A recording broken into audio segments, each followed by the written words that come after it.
amigos, que honra é poder estar na casa de vocês nessa noite para mais um MJ. Gente, eu tenho certeza, a gente sempre fala, né? O programa de hoje está muito especial e eu tenho certeza que tudo que for falado aqui vai edificar muito a sua vida.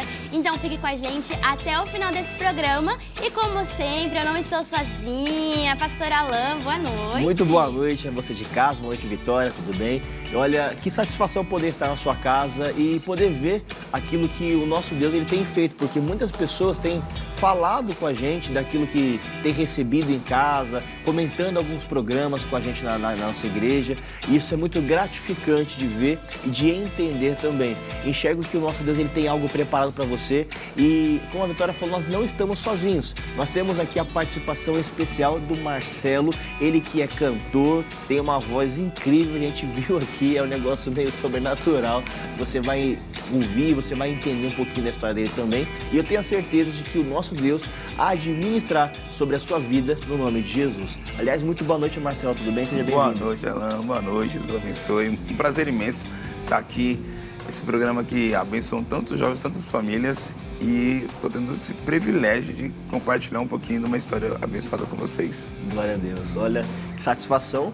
E gostaria também que você pudesse falar um pouquinho da sua história, para quem talvez não conhece ainda o Marcelo, aquilo que Deus ele tem feito e aquilo que, sabe, Deus ainda prometeu sobre a sua vida, em nome de Jesus. Amém. Vamos lá, meu nome é Marcelo Gonçalves, paulistano, né? E a minha história, ela é... Eu sempre falo para os meus amigos, os lugares onde Deus me permitir, que ela é contida por um milagre. Eu falo que eu sou um milagre vivo, realmente. Bom, resumindo, eu nasci num lar cristão onde minha avó e minha mãe eram cristãos, então desde os meus 2 anos de idade eu ia para a igreja. Meu pai não ia para a igreja, mas a minha influência musical veio por conta do meu pai. Ele via muito Earth, Wind & Fire, Al Green, Stevie Wonder, Benito de Paula, Tim Maia, várias outras coisas que também conjuminavam com a igreja, né? Então eu queria cantar do mesmo estilo que aqueles caras na igreja. Então imagina isso na década de 80, mano. Foi tranquilo. Cara, não dava. Não, era louco, né, cara? Eu lembro que tinha uma canção de uma cantora chamada Vaninha. Minha mãe foi a minha primeira professora da escola dominical das crianças. E a música era... ela tinha uma cromática, né? Se o Senhor é o meu pastor, nada... Então, nada... Isso me chamou muita atenção. Eu falei, mãe, isso aí é igual as músicas do papai. Ela, você não vai me inventar isso, não. Aí eu começava a negar, se o Senhor... O pessoal, misericórdia, Marcelo. Isso eu tinha 8 anos, Nossa. 7, 8 anos. Já começava a querer... Aí o pessoal... O Mangraça vigia, o Marcelinho tá com o pé no mundo já, né? E era muito louco isso, cara. E aí eu acompanhei toda a transição 90 para o ano 2000 e tal, os grupos de louvor, a música gospel entrando com muito mais força, as grandes gravadoras da música gospel entrando, entendendo esse cenário, a norte-americana entrando. E aí eu fui para uma igreja batista aprender a cantar um pouco mais certinho, mas não dava, né, cara? Porque eu não tinha condições realmente de pagar uma aula de técnica vocal. Então, onde tinha uma oportunidade, nós íamos.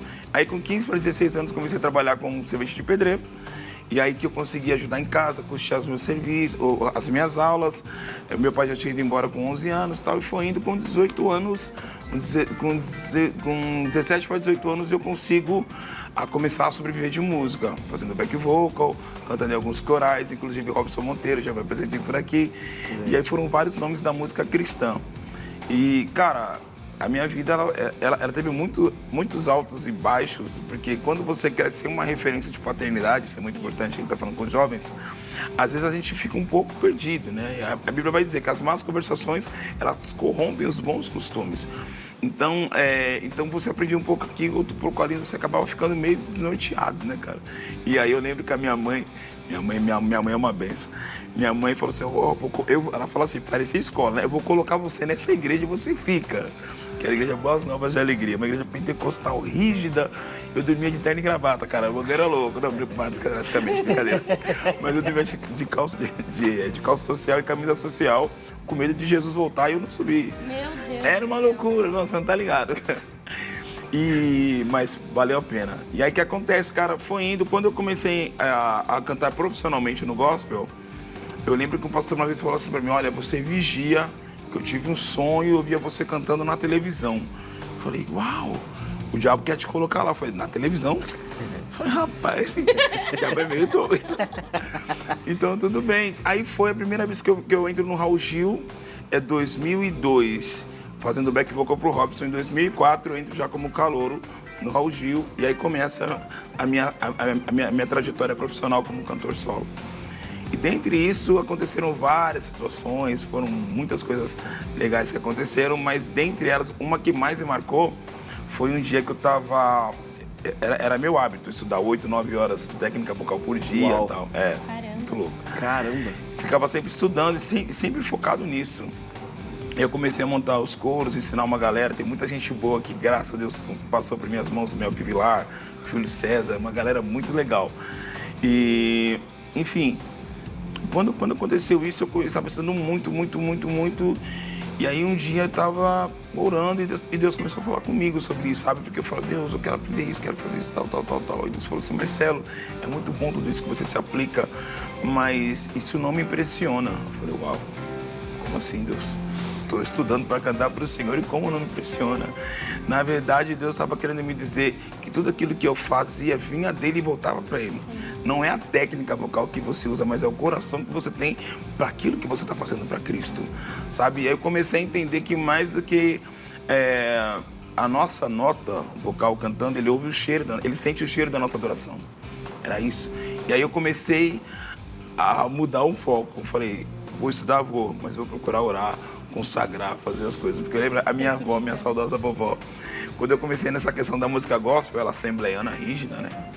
Eu começava a cantar, fazer os negócios do Álvaro Tito, umas voltinhas, minha avó, muito bonito, só quero ver se isso aí vai subir, né? Eu falei, como assim, vó? Você tá, esse negócio de gospel pra lá, gospel pra cá. E os hinos, tava igual o pastor José Carlos, né? Hino. Inclusive, um beijo pra minha amiga Monique Marinho, que é vereadora lá na Paraíba, que é da igreja do José Carlos. A gente gravou uma canção bagunçando com o pastor. E aí o que acontece? Eu comecei a entender o poder da música para isso. A música sendo usada como arma de guerra, a música como arma de defesa, como instrumento de adoração. Às vezes, quando a gente fala sobre adoração, a gente acha que está falando sobre música, e não tem nada a ver. É sobre uma vida com Deus, né? Quando Romanos 12, capítulo 1, vai dizer que nós temos que não vos conformeis com este mundo, mas transformai-vos. Você que tem que se transformar. Tipo, não se molde a ele. Ele tá numa perspectiva que você de repente fala, eu preciso de tantos seguidores, eu preciso fazer isso. Não. Transformar-vos pela renovação do vosso entendimento, para que você entenda qual é a boa, perfeita e agradável vontade de Deus para você. E na verdade, a vontade do Senhor é boa, perfeita e agradável para Ele, porque às vezes a gente quer fazer uma coisa que é legal para nós. Ele fala, não, você tem que andar segundo aquilo que é a minha vontade. E realmente andar segundo aquilo que Deus quer não é... Eu não vou dizer para você que é difícil, mas a gente não compreende. Os pensamentos deles, os planos deles são muito mais altos que o nosso. E estava tudo normal até 2020, né? 2020 foi a época que eu acho que a humanidade passou por um reset. Não foi diferente na minha casa. A Covid me atacou, me levou para UTI com menos 70% dos 2 pulmões, Uau. Saturação 63. Por conta da Covid, né? Ela começa a descontrolar o seu corpo. Eu tive diabetes na época, tive pressão alta. Cara, a perspectiva é que eu ia morrer. Eu não sabia como tratar. Era muito recente tudo isso. No dia 5 de junho eu perdi uma amiga muito querida, que era a Fabiana Anastácio, e ela era fortinha. Eu falei, meu Deus, tô levando todos os gordinhos, eu sou o próximo, né? Já fiquei... Todo mundo ficou muito assustado. E eu lembro quando a ambulância chegou para me resgatar em casa, os médicos olharam assim, porque pra mim tava tranquilo, mas eu já tava muito mal, cara. A diabetes tava em 600, eu nem sabia o que é isso, nunca tive. Cara, foi uma coisa muito louca. E eu falei, Deus, eu não sei como é que vai ser daqui pra frente, mas o Senhor nunca falhou. E eu fui, cara. Entrei na UTI, na hora que eu entrei na UTI móvel, já colocaram uma máscara com um ar bem alto. Eu não conseguia mais respirar normal. E aí foi, cara. Primeiro dia, segundo dia, eu tava saturando muito baixo. Aí o médico falou, Negrão, eu preciso que você reaja aí, porque nós já fizemos tudo que a gente tem que fazer. E agora é só um milagre, cara. Se você não reagir até às 6, a gente vai entubar você. Se você voltar, a gente vê o que faz. Uau. Mas quando ele falou reagir, aquilo confrontou o meu coração. Porque eu já tinha vindo de um quadro de depressão, de ansiedade. Então, a minha vida era uma superação constante. E em 2004, eu perdi a minha avó, que é a pessoa que eu mais amei, que, poxa, a minha mãe conta que eu saí da maternidade já no colo dela e lá fiquei, né? E meu pai, eu perdi meu pai em 2016, num acidente. Eu estava para entrar numa turnê de um musical chamado Back to Amy Winehouse, que foi um musical de muita expressão nacional. E, cara, eu vinha de várias resiliências, assim, sabe? E é muito difícil quando você não para se cuidar. Porque você vai sofrendo um acúmulo de coisas. Eu hoje, pela misericórdia, tenho viajado em muitos lugares. O Brasil, eu encontro com muitos jovens com essa questão já de estafa. Já falei, uau, mano. Então você vai percebendo a sobrecarga que está acontecendo. E descansar não é parar, mas a gente precisa disso. E aí, quando aconteceu isso em 2020, eu falei, Jesus, tudo que eu tô sendo, eu acho que eu tô sendo um crente normal, porque eu tinha falado para mim, não vou mais ficar cantando, eu vou cuidar da igreja, eu vou ajudar a galera aqui, ser um crente normal, um crente ordinário. Eu costumo dizer que Deus nos chama para ser extraordinário. E tem lugares que quando você não sai, Deus te arranca de lá. E Deus, estava indo muito bem, cara. 2020 era o setor da minha área que foi o que mais cresceu, de audiovisual, os lives. Tava ganhando bem, graças a Deus. Na época eu tinha 3 filhos. Aí veio a 4ª, que é a Ashley, mas era para ser a AstraZeneca, né? Porque nasceu na pandemia. E foi muito louco isso para mim. Mas esse antes e depois, na UTI, para mim foi algo muito louco. Porque eu falei, pai, o Senhor me dê a oportunidade, eu quero ser aquilo que o Senhor quer que eu seja, sabe? Me dá a oportunidade de ser uma voz para essa geração e voltar para minha família. Foi algo muito louco, assim. Naquela madrugada de 6 para 7 de junho, eu lembro que o médico falou, se você não reagir e tal. E aí eu falei, doutor, não me entuba. Porque se o senhor me entubar e eu voltar, a minha voz não vai ser a mesma, ela já não é boa, né?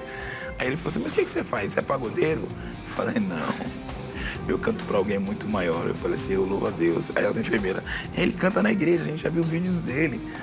A médica olhou pra mim assim, com sua cabeça, e aí eu já não ouvia mais o médico. Ele olhou pra mim e falou assim, eu não vou perder você, não abro mão de você. Eu senti Deus falando pra mim, não abro mão de você, a promessa ainda está de pé.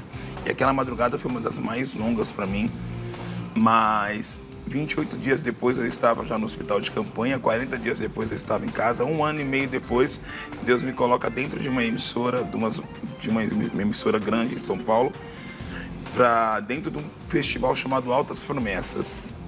Para muitos era Altas Promessas, mas para mim gritava Promessa do Alto. E era muito louco isso, porque foram mais de 5 mil inscritos. Eu entrei de novo com Covid, tive que ser afastado, daqui a pouco me recuperei, voltei. E é uma busca incessante, sabe? De repente você que está em casa, você fala, eu tento. Toda hora que eu estou para chegar não acontece, toda hora que eu estou para chegar não acontece. Eu quero te dizer que comigo também foi assim, mas quando o tempo de Deus chega, é algo tão poderoso. Eu costumo dizer que quando Deus te esconde, ninguém te acha. Mas quando Ele te revela, ninguém te esconde. É algo muito forte. E no meio de 5 mil pessoas inscritas, ótimos cantores, eu entro na final... Eu entro para semifinal e quando eu vou para final, eu falo, Deus, a canção que eu quero cantar não é uma canção que fale sobre mim, porque todas as vezes que eu tentei do meu jeito, deu errado. E Deus falou, se a minha igreja estivesse aqui, você acha que ela ia cantar o quê? E eu cantei uma canção que era muito improvável, mas ela comunicou-se com todas assim, as denominações de igreja. E foi um alcance muito grande e Deus me deu a oportunidade de ser a voz da música gospel no Brasil desde 2022, que foi o Altas Promessas, cara. Depois disso veio outros prêmios, mas sou muito grato a Deus por isso. Glória a Deus. Bom, a conversa tá boa.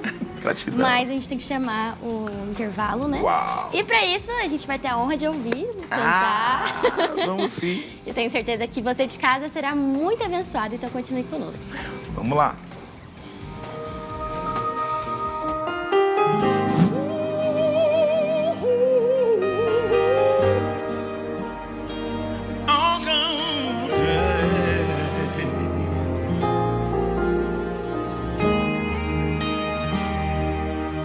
Se eu disser que não me deu pode de parar, jogar tudo pro ar, eu vou mentir. Mas aprendi a confiar em quem comigo está. E sei que se eu clamar, Ele vai me ouvir. Quando tudo nesse mundo disser pra mim que não, no abismo mais profundo vai me estender a mão. Eu sei que vai me ouvir, eu sei que vai me ouvir, sei que vai estar aqui, sempre pronto a me ouvir. Quando eu clamar, socorro tenho em ti, a minha voz te alcançará. Quando em oração clamar, a minha fé me diz que tudo vai passar.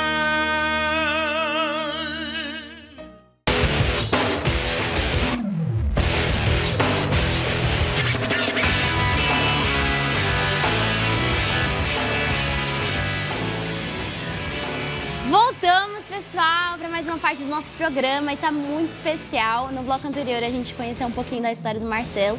Assim, né? Viveu muita coisa. A gente viu aí que as 9 horas de estudo valeram muito a pena. Mas ele falou bastante também de toda a trajetória, né? Dos altos e baixos. E do quanto o Senhor o auxiliou, né? Sempre. E mudou também sua visão referente à adoração. Total. E eu queria saber, assim, depois de toda essa experiência do Covid, que você falou, essa superação, e para todos esses lugares que o Senhor te soprou, o que Ele mudou dentro de você em todo esse processo?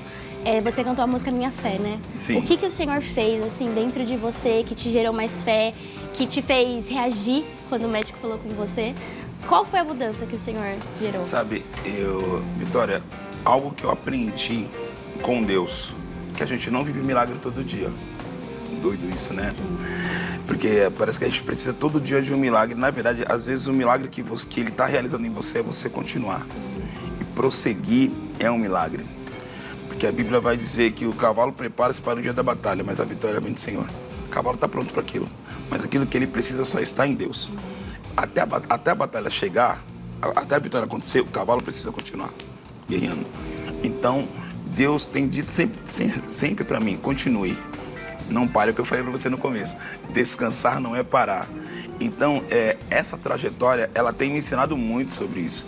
Os dias que nós estamos vivendo hoje são dias de total pressão. A gente vê que tá tudo muito mais remido, cara. O trânsito tá maluco. Tá uma loucura, tipo, não só o trânsito, mas como se a gente, vou sentar, vou relaxar, vou assistir uma televisão. Você não tem, hoje, antigamente a gente sentava com a família, assistia filme de 1, 2 horas, tava ali. Hoje, séries. E tem que ser muito mais rápido, tá tudo muito mais fast food, né? Muito mais do fast. E a maioria no celular ainda, né? E aqui, né, mano? E aqui, né? Você tá respondendo, às vezes eu vejo meu filho, tipo, jogando aqui, ouvindo televisão, brigando, eu falei... Como é que consegue? Meu Deus do céu, cara, um menino, hein? Se fosse menina já é normal, né, cara? Mulher já vem com isso aqui de fábrica, né? Mas acho muito louco isso. Então, o que acontece? Descansar em Deus é acreditar piamente que Ele vai fazer. E foi justamente o que aconteceu comigo, né, nessa questão do médico. Ele falou, detalhe, quando Deus me deu a vitória no Alto das Promessas, eu estava com menos 15% dos pulmões. Meu Deus. Então, assim, eu falei, Deus, eu não consigo ser a voz do Brasil. Aí ele falou assim, para de besteira, nunca vai ser você, sempre vai ser eu. Então, quando a gente entende que a dependência total da nossa vida é Deus, está em Deus, e Ele não é uma opção, Ele é tudo. Tipo assim, vou tentar algumas coisas, se não der, eu vou tentar Jesus. Não. Buscar o Senhor, Ele é o centro, Ele é o início. Cara, pra mim, na minha concepção geral hoje, o Evangelho, ele é simples. Às vezes a gente complica, porque a gente começa a entrar em sistemas, em questões e outras.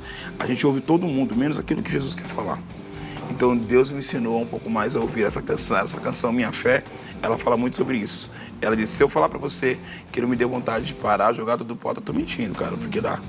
Entendeu? Na nossa caminhada, a gente precisa disso. A vida precisa de altos e baixos, sabe? O coração, se não tivesse altos e baixos, quando tá tênue, você entra naquela questão de você tá morno. E quando você tá morno, Deus fala, tchau. Decida-se quem você quer ser. Andar na plenitude de Deus é algo que você vai passar por aflições, mas Ele vai estar com você e te ensinar a superar elas. Sobre isso. Marcelo, gostaria que você deixasse um recado pro pessoal de casa. Não tem nem passar as suas redes sociais, se alguém quiser marcar alguma agenda com você, algo assim, fica à vontade. Poxa, obrigado pela oportunidade. Vamos lá, vou passar bem na rede social, beleza? Meu Instagram, Marcelo Gonçalves Real. Marcelo Gonçalves Real. Por que real? Porque é de verdade.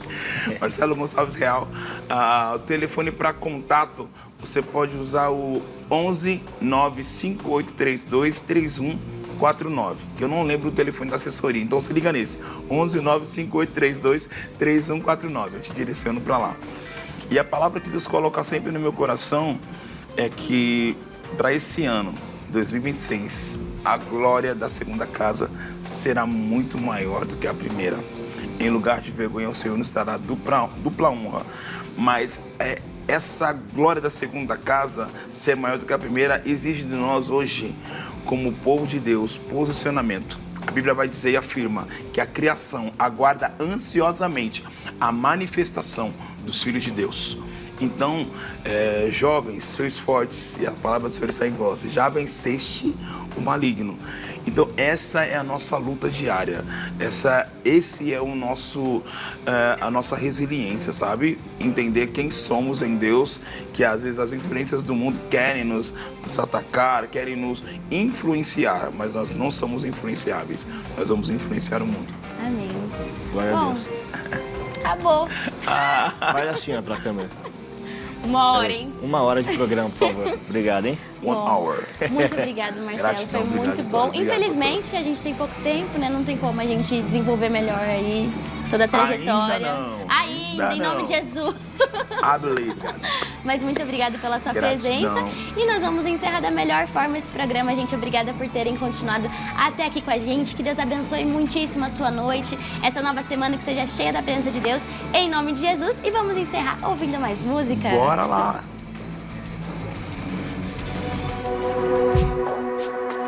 Listen.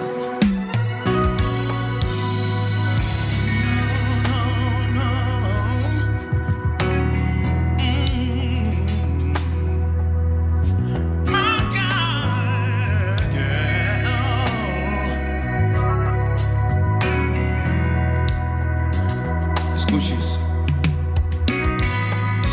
Deus ouve, vê o que você não vê, sabe tudo o que se passou, os teus dias maus e os bons também. Nada foge do controle dele. Cada lágrima que tu chorou, a porta que bateu e se fechou, era Deus moldando, te preparando para aquilo que você nunca sonhou. A dor não é maior do que a promessa, a vitória é maior do que a espera.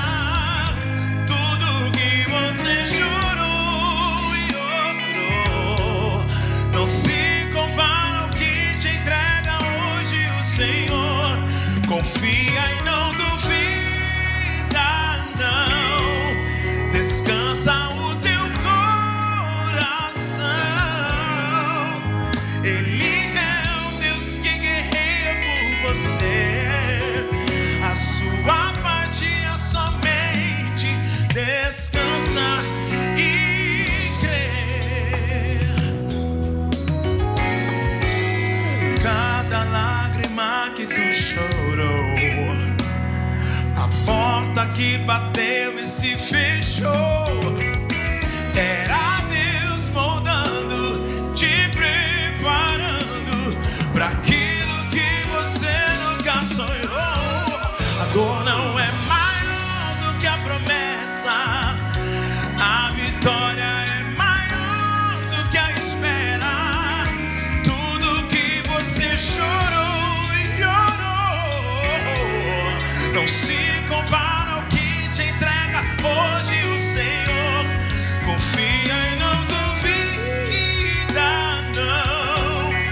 descansa o teu coração.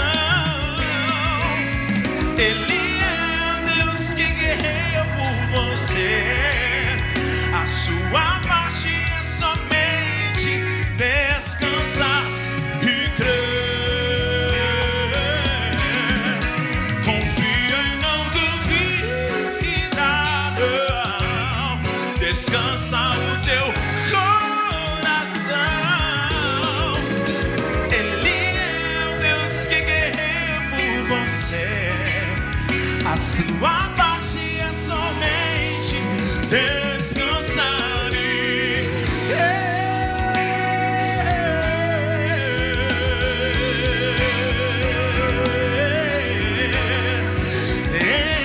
eu vou crer. Eu vou descansar.